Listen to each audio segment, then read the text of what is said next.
Alhamdulillah, kita sudah berada di malam keempat bulan suci Ramadan tahun ini. Salah satu amalan yang sangat dianjurkan di bulan suci Ramadan ini adalah salat tarawih. Dan tidak ada salat tarawih di luar bulan suci Ramadan.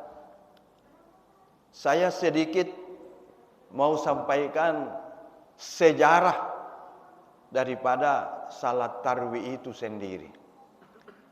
Bahwa perintah ibadah puasa ini atau Ramadan ini itu turun pada tanggal 9 Sa'ban.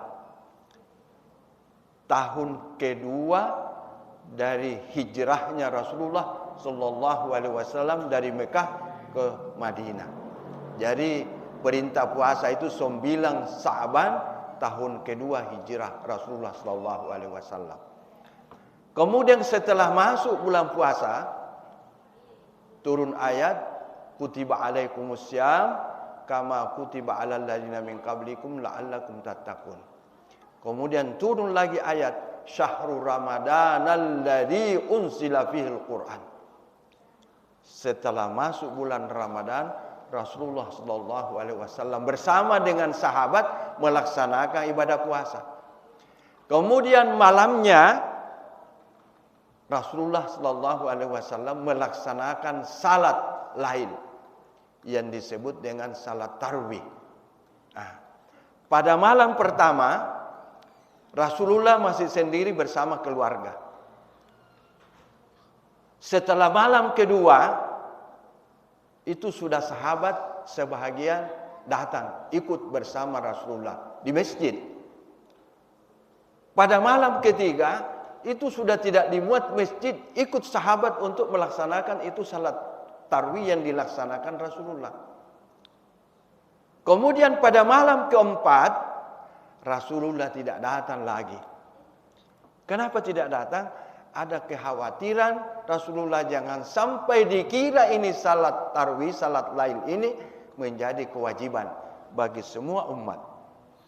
Jadi malam keempat Rasulullah tidak datang. Tapi ini para sahabat ini tetap melaksanakan salat tarawih itu. Di mana dilaksanakan? Di pojok-pojok masjid. Ada di sana, ada di sebelah sana, ada di sana. Jadi terbagi-bagi kelompok waktu itu. Ini Khalifah Umar bin Khattab berinisiatif. Bahwa tidak baik ini bahwa berkelompok-kelompok orang tarawih. Sehingga dikumpul jamaah. Mari kita berkumpul bersama-sama dan berjamaah. Jadi waktu itu ditunjuklah salah seorang yang jadi imam tarawih yang bagus suaranya. Ya. Kalau tarwihnya Rasulullah sallallahu alaihi wasallam itu 8 rakaat. 8 rakaat. Tapi ini sahabat yang tadi di pojok-pojok di dalam masjid itu macam-macam. Abdullah bin Mas'ud itu 20 rakaat. Ada yang sampai 36 rakaat. Bahkan ada istri Rasulullah itu diperkirakan lebih 100 rakaat. Maka Umar memanggil ini para sahabat, mari kita kumpul. Dan berjamaah. Kemudian Umar mengatakan bahwa ini salat tarawih yang kita laksanakan ini adalah bid'ah. Bid'ah, tapi bid'ah hasanah, bid'ah baik. Kenapa? Karena salat tarawih Rasulullah tidak berjamaah, sedangkan kita ini sahabatnya berjamaah. Ini namanya bid'ah hasanah. Karena bid'ah ini terbagi dua, Pak, Bu. Ada bid'ah hasanah, ada bid'ah dalalah. Bid'ah hasanah seperti itu, salat berjamaah, tarawih itu bid'ah hasanah. Menara masjid itu bid'ah hasanah. Jadi menara masjid itu yang sekarang ini di mana-mana ada, yang tinggi-tinggi itu 50 meter ke atas itu bid'ah.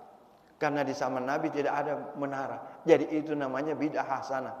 Kecuali kalau salat subuh ditambah-tambah rakaatnya, tadinya 2 menjadi 3, itu namanya bid'ah dalalah. Iya. Jamaah tarwih yang dirahmati Allah Subhanahu wa taala. Jadi ada yang 20 rakaat. Jadi pada waktu Umar melaksanakan salat tarwih waktu itu, dia perintahkan bahwa kita ayatnya pendek-pendek tapi rakaatnya banyak. Yaitu 20 rakaat ditambah witirnya 3 rakaat. Iya. Kalau Rasulullah sallallahu alaihi wasallam rakaatnya 8 tapi ayatnya panjang-panjang. Kadang-kadang tarwihnya Rasulullah itu menjelang salat subuh. Jadi waktu ashar, iya, waktu sahur baru Rasulullah berhenti. Jadi panjang, tidak ada umat mampu mengikuti. Iya. Imam Malik, tabi'in dan tabi'in itu tarwihnya 36 rakaat. Istrinya Rasulullah sallallahu alaihi wasallam, Zainab namanya, itu lebih 100 rakaat. Karena lamanya dan capeknya sampai Zainab itu dia pakai tali, dia bantu pakai tali. Jadi kalau mau berdiri, nah tarik itu tali. Nah, jadi itu sedikit sejarahnya tentang pelaksanaan salat tarawih ini. Jadi kalau kita mengikuti Rasulullah 8 rakaat itu juga adalah sunnah. Kalau kita mengikuti Umar bin Khattab itu juga adalah sunnah. Kalau kita ikuti istrinya Rasulullah sallallahu alaihi wasallam itu juga adalah sunnah. Karena Nabi mengatakan, kalau sahabatku melakukan amalan dan saya biarkan, itu adalah bahagian daripada sunnah.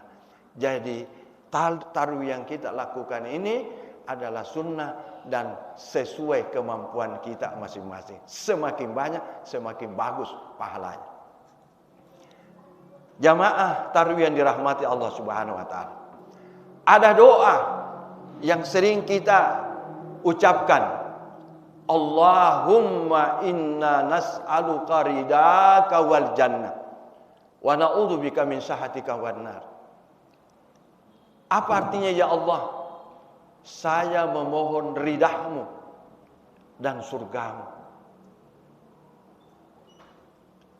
Di dalam doa ini, kenapa yang kita mohonkan kepada Allah adalah ridha dulu baru surga?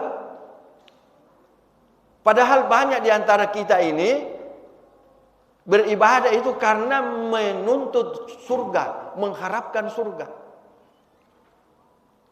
Iya. Padahal doa yang dicontohkan Rasulullah, kita menuntut ridha baru surga. Ada salah seorang ahli sufi perempuan, namanya Rabi'atul Adawiyah. Disebut Rabi'ah karena dia anak keempat, Rabi'atul Adawiyah. Pada waktu Rabi'ah dilahirkan ini, orang tuanya dalam keadaan miskin. Karena miskinnya pada waktu Rabi'ah lahir, tidak ada sehelai kain yang bisa dipakai menutup auratnya. Tetapi Allah sangat luar biasa melahirkan ini Rabi'atul Adawiyah, seorang yang ahli ibadah, seorang ahli sufi, kuat sekali beribadah. Kadang-kadang Rabi'atul Adawiyah, kalau dia berwudu sebelum maghrib, itu air wudu yang dipakai maghrib, itu juga yang dipakai salat isya, itu juga yang dipakai salat tahajud, itu juga yang dipakai salat witir, itu juga yang dipakai salat subuh. Itu artinya bahwa salatnya Rabi'atul Adawiyah ini luar biasa. Semalam suntuk. Satu kali berwudu itu, satu wudu dipakai itu semalam suntuk. Tidak pernah batal wudunya. Kadang-kadang begitu. Begitu kuatnya beribadah. Ada yang bertanya, Rabi'ah, kamu beribadah kepada Allah ini apakah karena mengharap surga? Atau takut api neraka? Rabi'ah menjawab, saya beribadah kepada Allah bukan karena mengharap surga. Bukan juga karena saya takut api neraka.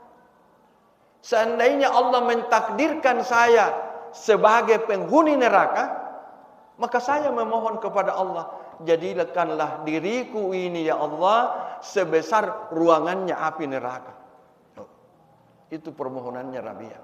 Jadikan diriku ini seperti besarnya ruangan api neraka, supaya tidak ada orang lain yang bisa masuk selain diriku. itu seorang ahli sufi. Tapi kamu beribadah Rabi'ah karena apa? Ya. Rabi'ah menjawab bahwa saya beribadah kepada Allah karena cintaku kepadanya. Saya beribadah kepada Allah karena mengharap ridhanya Allah Subhanahu wa taala. Jadi bukan karena surga, bukan karena takut neraka. Tapi apabila ridha Allah turun kepada kita, itu surga itu dekat, neraka itu akan jauh. Jadi kita beribadah kepada Allah Subhanahu wa taala, mengisi amalan-amalan Ramadan ini kita berniat karena Allah Subhanahu wa taala, lillah. Iya. Jamaah yang dimuliakan Allah. Oleh karena itu kita bertanya, amalan-amalan apa yang bagus kita lakukan ini untuk mengisi Ramadan tahun ini? Iya. Karena kita tahu, karena kita sadar bahwa bulan Ramadan itu adalah bulan yang berlipat-lipat ganda pahalanya. Oleh karena itu kita mau memperbanyak amalan-amalan di dalamnya. Termasuk tadi ini salat tarawih, usahakan jangan pernah alpa dalam semalang selama 1 bulan ini. Iya. Kalau misalnya Bapak Ibu tidak pernah sempat, tidak dapat masuk di masjid, tidak sempat karena ada kesibukan, ada halangan, usahakan tarawih di rumah. Karena tidak ada itu tarawih setelah Ramadan. Iya. Jadi apa amalan lain yang bagus kita lakukan? Di antaranya awali harimu dan tutup harimu dengan membaca Al-Quran.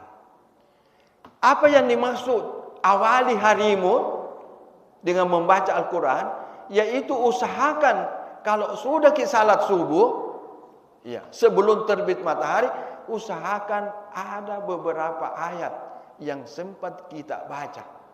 Jadi artinya mengaji sebelum terbit matahari. Itu mengawali harita dengan membaca Al-Quran. Iya, di antaranya yang bagus kita baca surat Al-Waqiah. Iya, surat Al-Waqiah apabila kita amalkan setiap salat subuh, sudah berzikir, sudah berdoa, kita membaca beberapa ayat. Kita baca surat Al-Waqiah ditambah dengan surah-surah yang lain.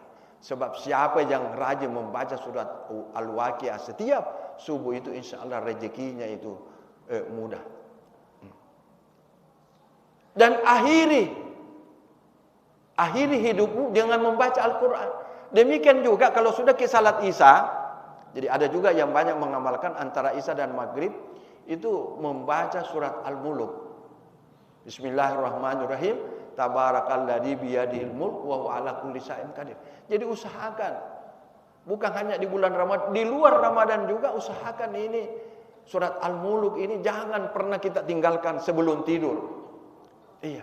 Bahkan dalam satu riwayat bahwa pernah suatu ketika ada seorang ibu dikubur.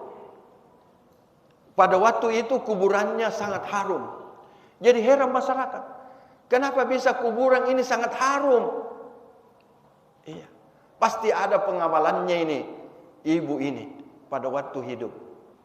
Kemudian ditanyalah anaknya, "Nah, ada pengamalannya ini mamamu luar biasa."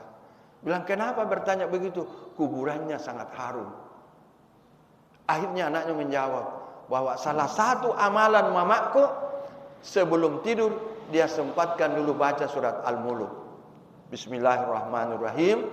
Tabarakalladzi biyadihil mulk wa huwa ala kulli syai'in qadir. Alladzi khalaqal mauta wal hayata liyabluwakum ayyukum ahsanu amala, sampai habis. Itu surat Al-Mulk. Jadi kita salah satu ini bagus kita amalkan ini surat Al-Mulk. Apalagi amalan yang bagus. Ini salat witir. Iya. Kadang pernah saya berdiskusi dengan salah seorang teman.